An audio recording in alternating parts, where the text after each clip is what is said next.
Hello students, so today we will discuss part 2 of the alcohol and phenol chapter. In this particular video we will discuss about the phenol, its properties, either physical or chemical. Okay, before that we will discuss a few common compounds of which are related to phenol. So let us start. तो सबसे पहले देखेंगे benzene के ऊपर जब ये OH group लगता है तो उसको हम बोलते हैं फिनोल, और इसका जो IUPAC नेम है दैट इज़ बेंजीनॉल. ओके, अब फिनोल के ऊपर अगर मिथाइल ग्रुप लगता है तो इसको हम बोलते हैं क्या, 2 मिथाइल फिनोल, या फिर इसका जो नेम है दैट इज़ क्रेशोल. ठीक है.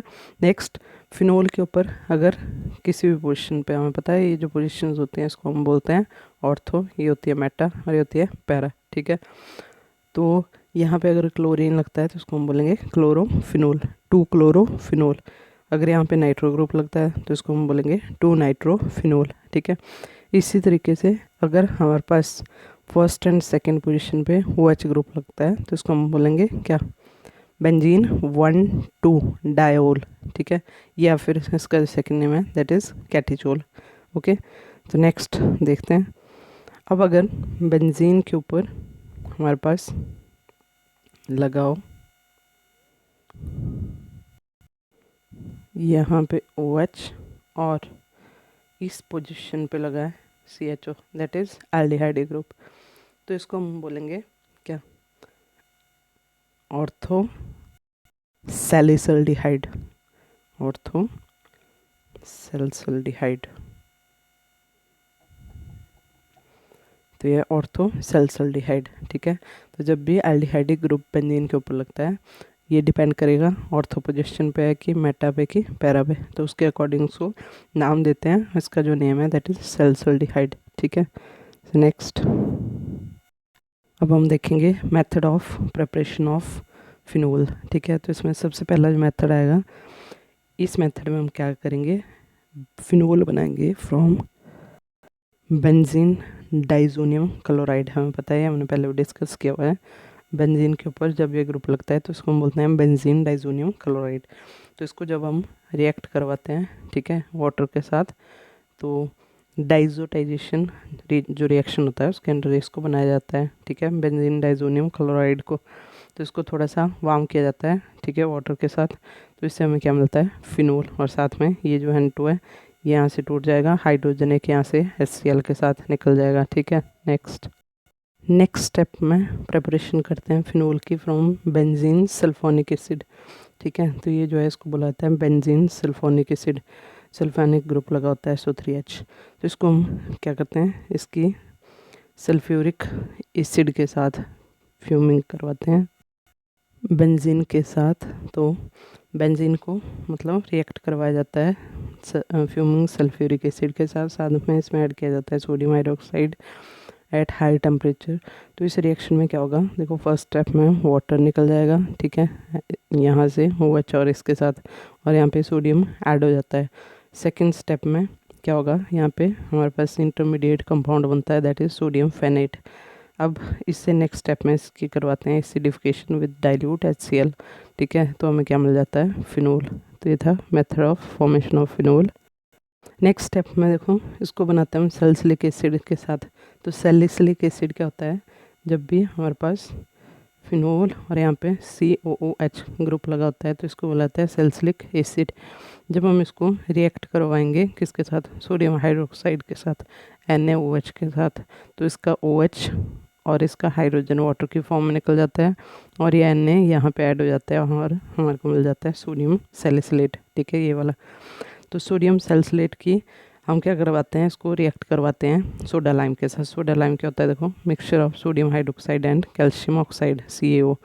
तो इसके साथ जब हम रिएक्ट करवाएंगे तो हमारे पास निकल जाएगा क्या, Na2CO3 एंड साथ में वाटर, और हमें मिल जाता है इंटरमीडिएट फेनेट, सोडियम फेनेट, जिसकी फर्दर हम क्या करवाते हैं, एसिडिफिकेशन करवाते हैं HCl के साथ, और इससे हमें मिल जाती है फिनोल. ठीक है. अब नेक्स्ट आती है इंडस्ट्रियल प्रेपरेशन. तो इसमें एक इम्पॉर्टेंट रिएक्शन प्रोसेस आता है जिसको बोलते हैं डॉज प्रोसेस. इस मेथड में करते क्या हम, क्लोरोबेंजीन को रिएक्ट करवाते हैं सोडियम हाइड्रोक्साइड के साथ एट 623 केल्विन टेम्परेचर पे और 300 एटमॉस्फेरिक प्रेशर के साथ, तो हमें मिल जाता है क्या, सोडियम फेनेट, और साथ में निकलता है NaCl + H2। इसको फर्दर हम क्या करते हैं, अगेन जब भी हमारे पास सोडियम फेनेट आता है इसको फिनोल में कन्वर्ट करने के लिए हम क्या करते हैं, HCl के साथ इसको रिएक्ट करवाते हैं, तो उससे हमें क्या मिल जाएगा, आपका फिनोल। ठीक है, ये रहा इसका नेक्स्ट स्टेप। सोडियम फेनेट को हम रिएक्ट करवा रहे हैं किसके साथ, HCl के साथ, और हमें मिल गया फिनोल। तो ये जो मेथड है ये डॉज प्रोसेस जो कि यूज़ किया जाता है इंडस्ट्रियल प्रेपरेशन ऑफ फिनोल के लिए। नेक्स्ट इंपॉर्टेंट क्वेश्चन आता है इसका प्रॉपर्टीज़ के ऊपर बेस्ड, कि विच out of the two phenol and aliphatic alcohol is more acidic. तो हमने जब एलिफेटिक अल्कोहल पढ़े थे तो हमने उसमें पढ़ा था कि जो आपका एलिफेटिक अल्कोहल होता है वो बहुत ज़्यादा वीक एसिड होता है, इवन जो लिटमस होता है, ब्लू लिटमस, उसको भी और रेड में चेंज नहीं कर पाता है, जबकि जो हमारी फिनोल है ये ब्लू लिटमस को रेड में चेंज कर देती है। इसका मतलब ये थोड़ी ज़्यादा एसिडिक होती है। उसके रीज़न क्या है, एक तो जो एलिफेटिक अल्कोहल होता है उसमें इलेक्ट्रॉन रिलीजिंग ग्रुप लगा होता है, ठीक है, और उसमें कोई कॉन्जुगेशन इफेक्ट नहीं है, जबकि जो हमारा फिनोल है उसमें हमारे पास क्या होता है, बेंजीन होता है जो कि रेजोनेंस शो करती है, और साथ में कॉन्जुगेशन। इसका जो electron lone pair of electron का पेयर होता है, ये आपका जो बेंजीन का पाई बॉन्ड का पेयर है इलेक्ट्रॉन का, इसके साथ कॉन्जुगेशन शो करती है, जिसके कारण ये ज़्यादा स्टेबल स्ट्रक्चर्स बनाती है। ठीक है, तो जब ये इसको डोनेट करने के बाद एनायन बनाता है, ये बहुत ज़्यादा स्टेबल होता है, इसलिए इजीली एकदम से हाइड्रोजन को रिलीज़ करता है, और इसलिए ज़्यादा एसिडिक होता है। ठीक है, इंपॉर्टेंट क्वेश्चन है, एग्जाम में कई बार पूछा जाता है। Thank you.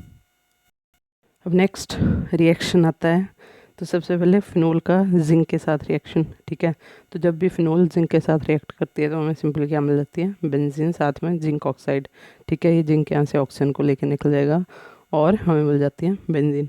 Next reaction with ammonia, तो फिनोल जो होती है अमोनिया के साथ रिएक्ट करती है in the presence of anhydrous zinc chloride. ठीक है, एट 573 केल्विन टेम्परेचर। तो यहाँ पे NH2 जो अमीन ग्रुप होता है वो ऐड हो जाता है बेंजीन के ऊपर, जिसको हम स्पेसिफिकली बोलते हैं एनिलीन। ठीक है, नेक्स्ट रिएक्शन आता है आपका असाइलेशन। तो असाइलेशन में क्या होता है, असाइल ग्रुप ऐड होता है। असाइल ग्रुप क्या होता है, COCH3, ये जो ग्रुप होता है इसको हम बोलते हैं असाइल ग्रुप, और जब भी ऐड होगा उस रिएक्शन को बोला जाएगा एसाइलेशन। ठीक है, तो फिनोल को हम रिएक्ट करवाते हैं एसिटाइल क्लोराइड के साथ, तो यहाँ से H और ये निकल जाएगा HCl की फॉर्म में, और ये बाकी एज इट इज़ अटैच हो जाएगा यहाँ पे, तो इसको हम बोलते हैं फिनाइल एसीटेट एस्टर। ठीक है, और इस रिएक्शन को बोला जाता है acylation reaction. So next reaction आता है जिसमें बेंजीन रिंग इन्वॉल्व होता है, तो इसमें फर्स्ट रिएक्शन आता है हैलोजिनेशन। तो जब हैलोजिनेशन एक्वस मीडियम में करवाई जाती है पोलर सॉल्वेंट में, तो जो हैलोजिनेशन है वो ट्राई सब्सटीट्यूटेड प्रोडक्ट देती है। फॉर एग्जांपल फिनोल को हमने ब्रोमीन के साथ एक्वस मीडियम में रिएक्ट करवाया तो हमें मिल गया ट्राई ब्रोमो या फिर 2,4,6 ट्राई ब्रोमो फिनोल। ठीक है, HBr निकल जाएंगे 3 मॉलिक्यूल। यही रिएक्शन अगर हम नॉन पोलर सॉल्वेंट की प्रेजेंस में करवाते हैं, ठीक है, लाइक CCl4 कार्बन टेट्राक्लोराइड, तो इसमें हमें मोनो या सिंगल सब्सटीट्यूटेड जो फिनोल होती हैं वो मिलती हैं। ठीक है, लाइक मिक्सचर मिलेगा दोनों का। ठीक है, नेक्स्ट रिएक्शन आता है आपका सल्फोनेशन। तो इसमें सल्फोनिक एसिड जो ग्रुप होता है SO3H वो ऐड होता है। करते क्या है, इसमें फिनोल को रिएक्ट करवाते हैं कंसनट्रेटेड सल्फ्यूरिक एसिड के साथ, तो मिल जाता है ऑर्थो एंड पैरा। ठीक है, ortho and para hydroxy benzene sulphonic acid. Next step में नाइट्रेशन करनी हो तो फिनोल को रिएक्ट करवाते हैं डाइल्यूट नाइट्रिक एसिड के साथ, तो यहाँ पे nitro group ortho and para position पे ऐड हो जाते हैं, और हमें मिल जाती है ऑर्थो एंड पैरा नाइट्रोफिनोल, जिसमें जो अर्थ होता है वो मेजर प्रोडक्ट होता है। अब next very very very important reaction आता है रीमर टाइमन रिएक्शन। ठीक है, तो इस रिएक्शन में हमें मिलता क्या है, पहले वो ध्यान में रखो, सल्सल्डिहाइड। ठीक है, मिक्सचर मिलता है ऑर्थो एंड मिक्सचर नहीं मिलेगा, सेम ऑर्थो सैलिसल्डिहाइड ही मिलता है। ठीक है, तो होगा क्या रिएक्शन में, इसमें करते क्या हैं, तो इसमें हम फिनोल को रिएक्ट करवाते हैं क्लोरोफॉर्म के साथ। ठीक है, विद एक्वस सोडियम हाइड्रोक्साइड या फिर पोटेशियम हाइड्रोक्साइड भी ले सकते हैं एट 340 केल्विन टेम्परेचर। सो इसके बाद इसको एसिडिफाई किया जाता है विद डाइल्यूट HCl, तो हमें मिल जाता है सैलिसल्डिहाइड, ऑर्थो सैलिसल्डिहाइड। होगा क्या, जब भी हम इसकी एक्वस सोडियम हाइड्रोक्साइड के साथ इसको रिएक्ट करवा रहे हैं तो ये क्या करेगा, यहाँ से Cl को रिमूव करेगा। फर्स्ट स्टेप में एक निकल गया, फिर नेक्स्ट में 2 निकल गए। तो इस तरीके से क्लोरीन निकाल के इसमें ऐड करवा दिया हमने हाइड्रोक्सी ग्रुप। ठीक है, ये जो इंटरमीडिएट होता है अनस्टेबल होता है, इसलिए एकदम से वाटर लूज करके चेंज हो जाता है किसमें, इस कंपाउंड में, स्टेबल कंपाउंड में। अब फेनेट एल्डिहाइड मिल गया हमारे को, इसको हम रिएक्ट करवाते हैं फिर डाइल्यूट HCl के साथ। तो ये जो HCl है ये यहाँ से सोडियम को निकाल के H हाइड्रोजन ऐड करवा देता है और NaCl निकल जाएगा और हमें मिल जाता है ऑर्थो सैलिसल्डिहाइड। काफ़ी इंपॉर्टेंट रिएक्शन है, एग्जाम में पक्का आता है किसी न किसी सीरीज़ में, तो ये आपको आना चाहिए। ठीक है, अंडरस्टैंड करके लर्न करना है। फिनोल को हम क्या करते हैं, सोडियम हाइड्रोक्साइड के साथ रिएक्ट करवाते हैं। ठीक है, और बाद में इसकी क्या करवा देते हैं, एसिडिफिकेशन करवा देते हैं। तो हमें क्या मिल जाता है, 2 हाइड्रोक्सी बेंजल्डिहाइड या फिर ऑर्थो सैलिसल्डिहाइड। ठीक है, सो नेक्स्ट रिएक्शन आता है हमारे पास कोब-स्मिट रिएक्शन। ठीक है, तो इस रिएक्शन में करते क्या है, CO2 गैस को पास करवाया जाता है सोडियम फेनेट के साथ 400 केल्विन और 4 to 7 एटमॉस्फेरिक प्रेशर के साथ, और लास्ट में इसकी की जाती है एसिडिफिकेशन। होगा क्या, फर्स्ट स्टेप में CO2 यहाँ पे ऐड हो जाएगा एज इट इज़। ठीक है, नेक्स्ट स्टेप में ये अपने आप को रीअरेंज कर देता है। ठीक है, तो यहाँ पे COO Na यहाँ आ जाएगा और यहाँ का जो हाइड्रोजन था that will go on this position. तो यहाँ पे हो गया OH और यहाँ पे आ गया COO Na, सोडियम सैलिसिलेट बन गया। तो इसको फिर सेकंड पार्ट में हम क्या करते हैं, एसिडिफिकेशन करवाते हैं, HCl ऐड करेंगे तो ये NaCl के साथ निकल जाएगा और हाइड्रोजन यहाँ पे ऐड हो जाएगा। तो इस तरीके से हमारे पास कंपाउंड बन जाता है क्या, सैलिसिलिक एसिड या फिर 2 हाइड्रोक्सी बेंजोइक एसिड। ठीक है, ये भी इम्पॉर्टेंट रिएक्शन है।